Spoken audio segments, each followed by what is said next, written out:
I'm Dr. Frank Simon.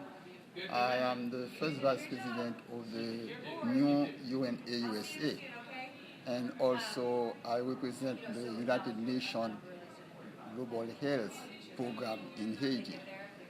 The present cholera of epidemic in Haiti is not a problem that we will be able to resolve in the near future. The situation is very bad due to the last earthquake, and all the buildings have been destroyed, and the people are still sleeping on the floors. It can only be worse. What we can expect now is more dead, more infected people for at least the next 5 to 10 years.